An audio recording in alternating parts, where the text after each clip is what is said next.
दोस्तों Trident limited की बात करें तो आज भी कुछ गिरावट देखने को मिल रही है। पिछले 2-3 ट्रेडिंग सेशन से थोड़ी थोड़ी गिरावट हो रही है। अब इस गिरावट के पीछे असली वजह क्या है वो समझने की कोशिश करेंगे।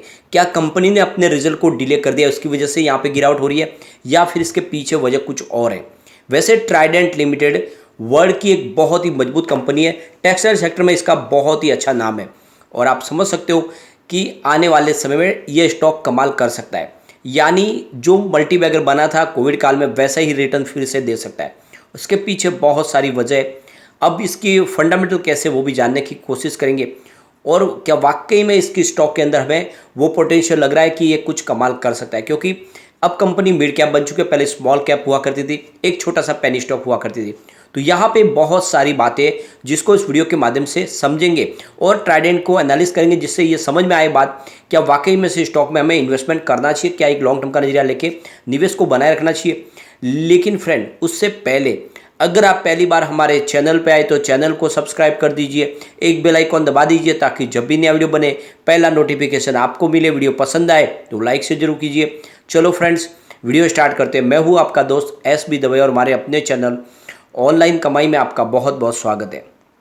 सबसे पहले अगर हम बाजार की बात करें तो आज बीएसई सेंसेक्स 61,729 के स्तर पे क्लोजिंग दी है। 297 पॉइंट की तेजी थी, यानी 0.48% बाजार में हमने तेजी देखी आज, आधा परसेंट के आसपास की। लेकिन आज बाजार में एक जबरदस्त ट्विस्ट देखने को मिला।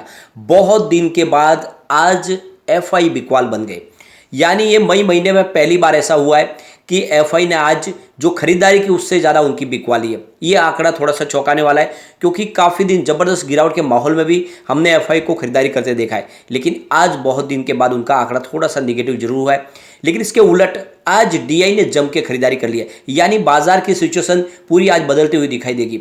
अब बात करें अगर हम एफआई की तो आज 7,325 रुपीज़ का उन्होंने नया इन्वेस्टमेंट किया, लेकिन सामने 7,438 रुपीज़ का उन्होंने माल बेच दिया। इस तरह से उनकी जो बिकवाली निकल के आ रही है वो 113 रुपीज़ की है और ये मई महीने के अंदर पहली बार हुआ है। अप्रैल के अंत से ही एफआई लगातार खरीदार बने हुए थे, लेकिन आज ये पहला दिन है जब एफआई ने बाजार में बिकवाली कर दी और उसका असर ट्राइडेंट में देखने को मिला। क्योंकि ट्राइडेंट बहुत ज़्यादा निवेश करते हैं एफआई वाले उस ट्राइडेंट के स्टॉक में, उनकी पसंद है। हमने देखा है मार्च में उनकी होल्डिंग बढ़ी है और जैसे कि आज एफआई ने यहाँ पे अपनी होल्डिंग कुछ बेची है तो उनका कुछ हिस्सा यहाँ पे हमें ट्राइडेंट में भी जाता हुआ दिखाई देगा। ट्राइडेंट में उन्होंने निवेश अपना बेचा जरूर होगा और कुछ बड़ी डील हुई है जिसमें आज ट्राइडेंट में बिकवाली हुई है। इसका मतलब एफआई ने आज ट्राइडेंट के अंदर प्रॉफिट बुक किया होगा। 25 से स्टॉक लगातार दौड़ा था और ऐसे में प्रॉफिट बुकिंग का मौका भी बन रहा था। अब अगर हम डीआई की बात करें तो देख सकते हो कि बहुत दिन के बाद आज डीआई ने जम के खरीदारी की है। आज डीआई की जो खरीदारी है वो बिकवाली के सामने 1071 को बीच की भारी खरीदारी है। यानी लगातार जो थोड़ी थोड़ी बिकवाली करते हैं आज उन्होंने जम के खरीदारी कर ली है। तो एक तरह से देखें तो आज पूरा का पूरा एक आप देखें एक हमें बहुत बड़ा ट्विस्ट देखने को मिला। यानी जहाँ पे एफआई लगातार खरीदारी करते आज उन्होंने अपनी प्रॉफिट बुक कर लिया, यानी उन्होंने आज ज़्यादा बिकवाली कर ली तो सामने डीआई ने आज जम के खरीदारी कर ली और ये बाजार के लिए एक शुभ संकेत है कि कम से कम एक इन्वेस्टर बड़े जो है वो तो कम से कम बाजार के साथ खड़े हैं। इसका मतलब हमें फिर से तेजी देखने को मिल सकती है। ट्राइडेंट लिमिटेड की बात करें, स्टॉक की शुरुआत 34.15 पर हुई। शुरुआत वहीं पर हुई जहाँ पे कल की क्लोजिंग थी। इंट्राडे में 33.20 का लो भी बना, लेकिन जो हाई है वो 34.60 का, यानी कुछ समय के लिए स्टॉक आपको एक ग्रीन जोन में जाता हुआ दिखाई देगा। लेकिन उसके बाद में जैसी प्रॉफिट बुकिंग का दबाव बनने लगा, कुछ बड़े फंड हाउस ने यहाँ पे बिकवाली की। 33.85 पर इसकी क्लोजिंग रही, जहाँ पे हमें 0.88% की गिरावट देखने को मिली। तो 25 से स्टॉक जो दौड़ना शुरू हुआ था 35 तक चला गया, तो उसके बाद में यहाँ पे प्रॉफिट बुकिंग का जोर देखने को मिल रहा है। अब आपको ये पता ही होगा कि ये स्टॉक कोविड काल में 3 रुपये के आसपास था। 3 रुपये से जो दौड़ा तो ये 70 तक गया, लेकिन एक तरफा नहीं गया। 3 से 6 पे बहुत समय तक रहा। 6 से जब दौड़ा तो ये 12 रुपीज़ 13 रुपीज़ के आसपास गया था। वहाँ पे 11 के पास आसपास आके आने इसने काफ़ी समय तक स्ट्रगल किया, फिर ये स्टॉक 30 तक गया और फिर 30 के ऊपर पार होते फिर तो एक तरफा ये दौड़ा और 70 तक चला गया। वैसे मैंने 50 के ऊपर जाते ही इसको कह दिया कि अब इसमें प्रॉफिट बुकिंग का मौका आ चुका है। काफ़ी लोगों ने उस समय प्रॉफिट बुक कर ली। फिर एंट्री का मौका आप देख सकते हो, यही लेवल है जहाँ पर बिल्कुल एंट्री की जा सकती है। इसमें काफ़ी अच्छा वॉल्यूम है, देख सकते हो पिछले एक महीने पहले इसका 1 करोड़ का वॉल्यूम था। 1 वीक पहले इसमें 3 करोड़ का वॉल्यूम हुआ था और कल इसका 2 करोड़ का वॉल्यूम था। आज भी 2 करोड़ का ही वॉल्यूम हुआ, यानी वॉल्यूम काफ़ी अच्छा है। लोगों का रुझान स्टॉक की तरफ बना हुआ है। और जैसे कि थोड़ा सा गिरावट के पीछे वजह यह भी कि कंपनी ने अपनी डिविडेंड और जो साथ में जो रिजल्ट की डेट थी उसको बदल दिया है। अब यहाँ पे देखते हो कंपनी ने जो अपनी नई डेट रखी है वो 24 मई है, और इसी वजह से भी लोगों का थोड़ा सा रुझान थोड़ा सा निगेटिव जरूर हुआ है, क्योंकि उनको इंतजार था कि एक बेहतर रिजल्ट आएगा, उसके बाद एक ज़बरदस्त तेज़ी का दौर शुरू होगा। और इसी हिसाब से देखें तो जो रिकॉर्ड डेट है डिविडेंड के लिए वो भी बदल दी गई है, अब वो 1 जून को कर लिया गया है। तो कंपनी इस बार अच्छा खासा डिविडेंड देगी, और आपको ये पता ही होगा कंपनी कोविड काल के पहले 4 बार डिविडेंड देती हुई साल के अंदर हर क्वार्टर में डिविडेंड देती थी। अभी फिलहाल मार्केट में दबाव देखने को मिल रहा है पूरे टेक्सटाइल सेक्टर को, लेकिन ट्राइडेंट के लिए जो सबसे अच्छा प्लस पॉइंट है कि सरकार की तरफ से इसको पीएलआई स्कीम में शामिल कर लिया गया है, यानी सरकार की तरफ से इनको इंसेंटिव दिया जाएगा, सरकार की तरफ से इनको बहुत सारी मदद की जाएगी। तो सरकार ने जो पीएलआई स्कीम लाई है टेक्सटाइल सेक्टर को बूस्ट देने के लिए, उसका फ़ायदा मिला है। तो ये देख सकते हो कि 14 अप्रैल 2022 में ये बेनिफिट हो चुका है इसको, और ये 5 साल के लिए इस कंपनी को पूरी तरह से बेनिफिट मिलेगा पीएलआई स्कीम का। अब आप देख सकते हो कि मेक इन इंडिया के तहत जो भी कंपनियां अपने प्रोडक्शन को बढ़ाना चाहिए, टेक्सटाइल सेक्टर में मैन्युफैक्चरिंग कारोबार को बढ़ाना चाहिए, उसके लिए सरकार की तरफ से काफ़ी अच्छी स्कीम है।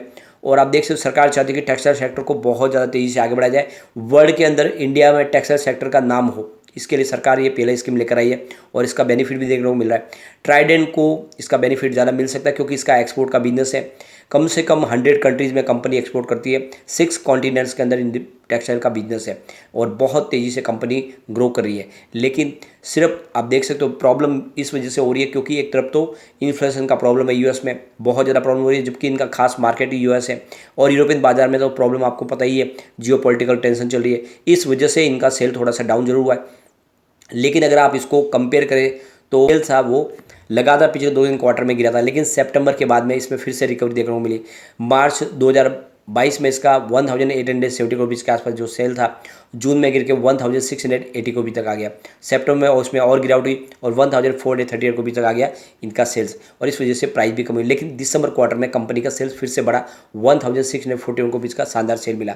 इसका मतलब इस बार थोड़े बेहतर परिणाम की हम उम्मीद कर सकते हैं। ऑपरेटिंग प्रॉफिट देख सकते हो मार्च 2022 में कंपनी का 338 रुपीज़ के आसपास था, जो जून में कम होकर 262 रुपये तक पहुंच गया, और सितंबर क्वार्टर में ये 140 रुपये तक पहुंच गया। यानी लगातार ऑपरेटिंग प्रॉफिट कम हुआ, लेकिन दिसंबर क्वार्टर में ऑपरेटिंग प्रॉफिट 274 रुपये तक पहुंच गया, यानी आंकड़े फिर से सुधरने लग चुके हैं।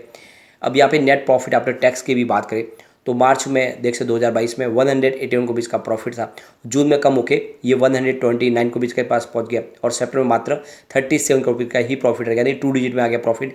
लेकिन दिसंबर क्वार्टर में कंपनी ने बेहतर परिणाम दिए और 144 रुपीज़ का ज़बरदस्त प्रॉफिट मिला। तो ये आंकड़े उत्साहवर्धक, यानी Q3 बहुत ही बेहतर था, चाहे सेल्स हो या प्रॉफिट हो। इस हिसाब से आशा करते हैं कि Q4 इससे भी शानदार हो सकता है, तो फिर एक ज़बरदस्त तेज़ी का दौर भी शुरू होगा।